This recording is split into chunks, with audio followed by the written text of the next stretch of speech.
Hey, thank you for joining us. I'm Kent Justice, your host for This Week in Jacksonville Business Edition. I'm really excited about this. Joe Debs is with us.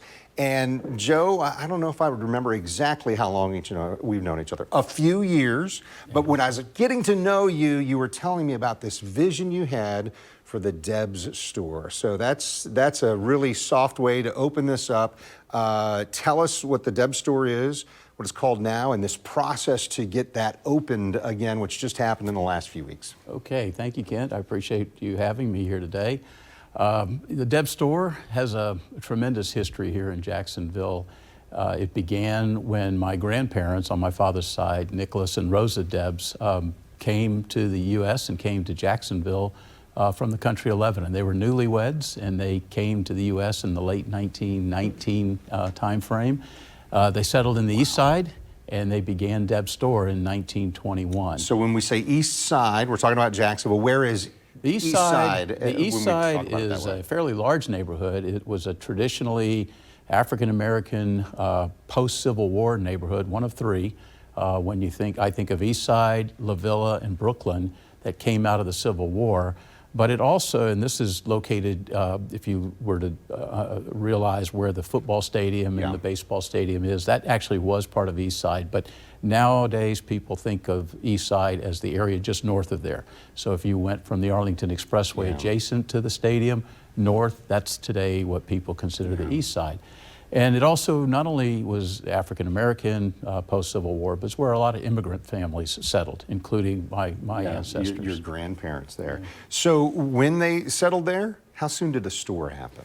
The store happened almost immediately. They actually came on the trail of one of their brothers. My grandmother's brother had a store down the street. And so that was natural for the family to figure out that was a way they could make make money and have a living here in the U.S. So they started Debs Store in 1921. In fact, where Debs Store is today on Florida Avenue, Florida Avenue, the entire family, which consisted of my grandparents, one of their siblings, and then ultimately 5 children. So there was a family of 8, all lived in the building upstairs and worked downstairs. How about that? So it was not only the grocery store, but it was also the family home in the neighborhood that they raised their children in for a while.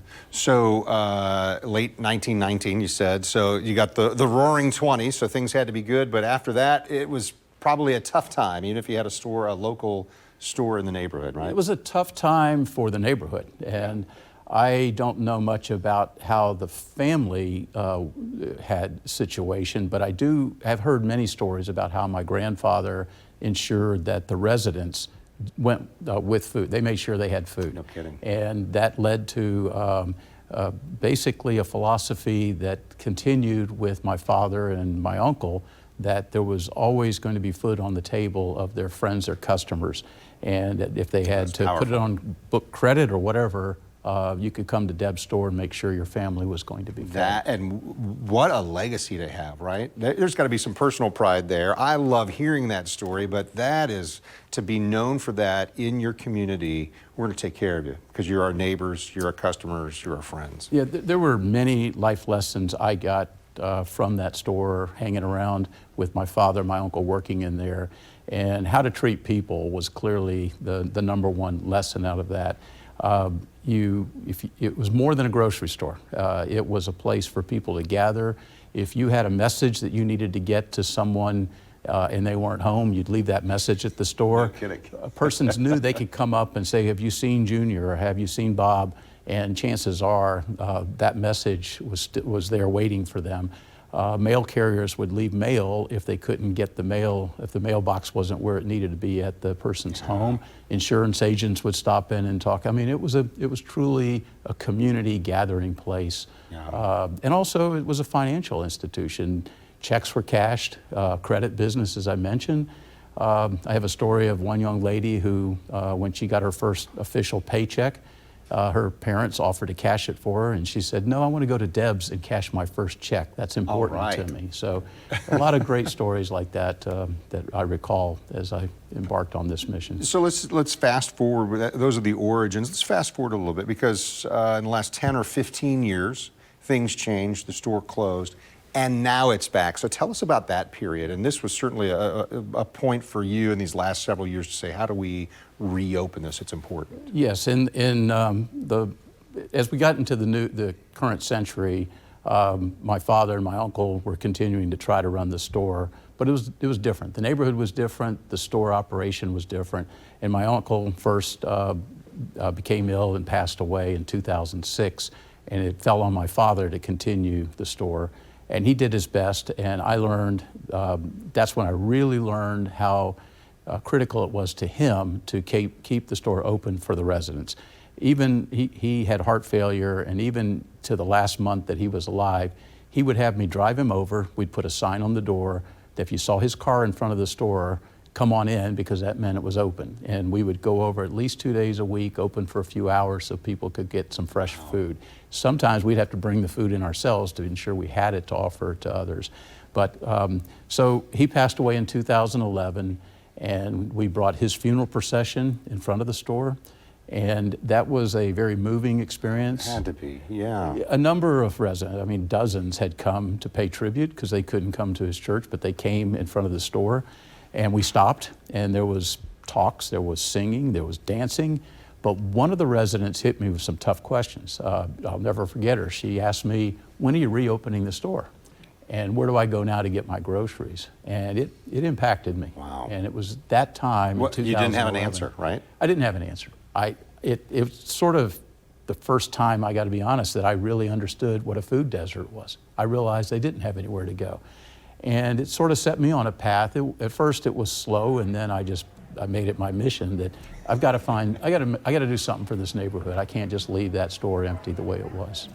So this was not all on your back. You found some people to partner with. How did that happen? And that's over the last several years. I know that didn't happen right away either. Didn't happen right away. Initially, I thought I could do it myself, and I had a lot of moral support. I had many great friends in the city, whether it's in private, nonprofit, or even with the city government, who said, I love what you're trying to do. Let me know what I could do to help.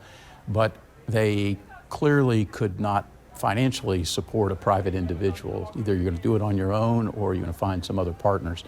And it led to many attempts, but getting a little bit, but not where I needed to go. It wasn't until late 2019 when I met David Garfunkel, Lift Jacks, that things started to click. We actually created an agreement and a partnership in early 2020 that Lift Jacks realized that Debs Store could be meaningful to them, and I realized Lift Jacks could be meaningful to me. And once we created that partnership, Kent, everything changed. The same groups I had gone to and said, I'd like some help, they called now and said, we're ready to help. And it changed. We started getting financing, we started getting the permits, everything started clicking. Wow. So beginning in 2020, not only did Lift Jacks come on board, the city provided significant support. We got a great grant from the state of Florida. That's when Goodwill just decided to partner. And Lift Jacks has a wonderful board, other partners like Florida Blue and the Jacksonville Jaguars and Baptist Health have all been great supporters since that time. Yeah, those are some big names in terms of support for the local store right there in that area. It's overwhelming, and to this day, many others are willing to step up and help if we had a role for them. Again, it's been just an amazing story of how this has come together. Joe, tell us what the store is called now, and who, among those partners you just mentioned, how does it work? Who's running the store? Yeah, I'm happy to say that at this point, I can sit back as an advisor. Lift Jacks is the owner of the building, the owner of the project, and Goodwill is the operator. Goodwill is operating a grocery store downstairs, and it's now called The Corner at Debs Store. A slight twist on the name, but we wanted it to be about looking forward. We didn't want everyone to be thinking of Debs Store as it existed for 90 years. We wanted it to be fresh about the future of the Eastside. So it's The Corner at Debs Store. That's the ground floor is the grocery store, all fresh foods. And then as you go upstairs, it's a good career center. It's a flex space, beautiful space, and they are operating for other nonprofits, but also mainly Good Careers, Goodwill operating that. But we also have ViStar. ViStar Credit Union has a financial fitness office upstairs and an ATM downstairs, a no transaction fee ATM. So it's a variety of services operated all under the umbrella name of the corner at Debs Store. So take me back to that question you got from the woman who said, when are you going to reopen the store? So years down the line, what's the answer? And what's really the impact to that person and everybody else who are looking to the corner at Debs Store to say, I need you? Yeah, I'm sorry it took so long. I wish that I knew then what I now know about how to put this partnership together. I think that we could have made this happen a lot faster. However, I am just absolutely amazed at what we now have to offer there and the momentum that's been created. It's not only the corner at Debs Store that's alive, but the rest of that whole corridor and the neighborhood itself. It's now has another name called Out East that people are branding and using, and the energy in the community is just wow. You can feel it. Joe, it has to be gratifying to be part of that, to see that energy in that neighborhood and know that the store is a big part of that. It's gratifying. I remind myself, though, it's about the persons we're serving. Yeah. And I think back to some of the reasons I began on this journey, in addition to that lady who asked me those questions. I think about the young persons that came through the store and didn't have the same opportunities I did to go get a college education and go have a career that enabled myself and my wife to do what we've been able to do and other members of the family to get this underway. And am just extremely proud that there will be an impact of sorts to others in that neighborhood today and in generations to come. And hopefully those young persons in particular will have the opportunities to get their education and make a difference. Well, one of the aspects I love about this is that it's not just fresh produce. It's not just the store, it's those other elements that you just talked about. How did that come together? And that is really a difference than what the Debs Store was for 90 years. Well, we held a picnic in 2017 in my early efforts to try to get this off the ground. And we served over 100 meals right adjacent to the old broken down building that was the shell of what had been Debs Store. And at that time, I wasn't certain I was going to be able to bring a grocery store back, frankly. Yeah. I knew the financial You were hitting model, some challenges, obviously. and I had the challenges. So I asked the community at that picnic, if it can't be a grocery store, what would you like to have? And the answers came back, we'd like to have a place of gathering, we'd like to have a place education center, and maybe you can even do a museum about the store history and about the Eastside. And we sit here today and we now have a grocery store, fresh food. We have a place for education upstairs. We have the gathering place, certainly, and we even have a museum in there of sorts. We've captured the history in part of that building. You go in there today, you'll see that we restored that 100-year-old building. We could have torn it down, we didn't. We restored the building. We've got a lot of the original artifacts of that building in place, in use. And we've got pictures of not only the founders of the store, but also many from the East Side on display. And there's a couple of stools, and I love it. It's my favorite thing to do, to go in there and see some of the old timers sitting on those stools telling the stories. Yeah, that'd be so good. We've accomplished a lot with this building. Yeah, and part of those challenges, you said you got the agreements 2019, then early 2020. Obviously, the challenges came in 2020 and then some with the pandemic. But Joe Debs, it has been just a pleasure to see how that vision you cast when we talked years ago. You said, I want to see how that has worked out. So congratulations to you, and everybody I talked to about the corner at Debs Store says, wow, and the impact out east, the impact on the East Side there is really something. So congratulations. Thank you. I encourage everyone in the city to come out and see it. It's about the East Side, but it's also about Jacksonville and the community partners we have. So thank you, Kent. Appreciate it. Absolutely. Thanks for being with us, and thanks for watching.